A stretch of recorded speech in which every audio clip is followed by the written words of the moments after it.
Asikaramba muri papi? Chingotorayo pa chekungogarira pasika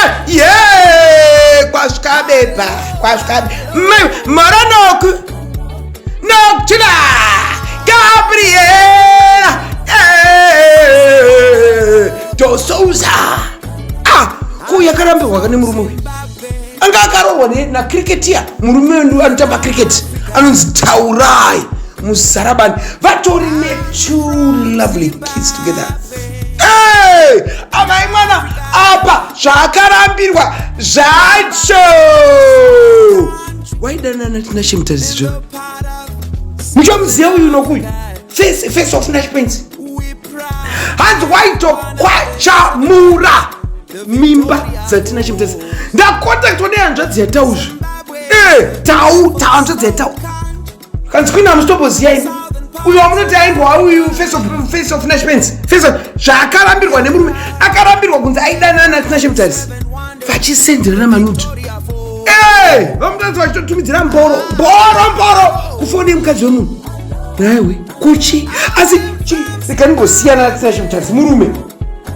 varume vese ndo zvavari but imimi wakadzi wane warume imimi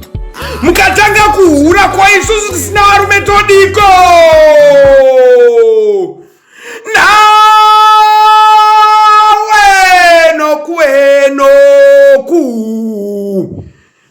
mukatanga kuhura imi wane varume kwa isusu tisina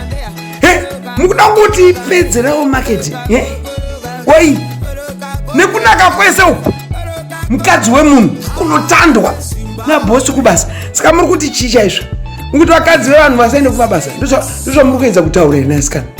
iwe wanyadzisa iwe wanyadzisa mufunge tete vako ndo vauya kwandiri hanzvadzi yemurume wako ndo vauya nenyaya iyi chinzi kwindega ichingokudza iwo ari kufamba achinyepera hanzvadzi yedu kuti iyi ndakamurambira kuti aindirova no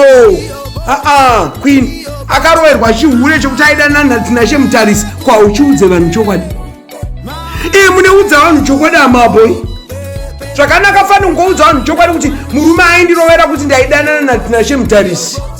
saka zvawakarambwa nemurume nawe amanhiya iwe amanhana iwe nawe Nokuthula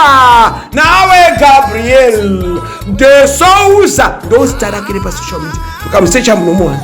wakadii kunogara naMutarisi zvawakatopenga chaizvo zvawakadya machende egonzo mambishi wakadii kunogara naMutarisi zvawakarambwa nemurume chihure chinonakidza uri pamurume ngozvipwa so wamarengenya musadaro asikana tisirewo tichihura isusu tisina varume ndapotawe aiwo vanhu chikubatai bepa VAMUTARISI nada basa newe zvakwe nyaya dzangouya idzi ndo vanonzi maextra ndingaregedze kurana nyaya nekuti wakaita se rubbish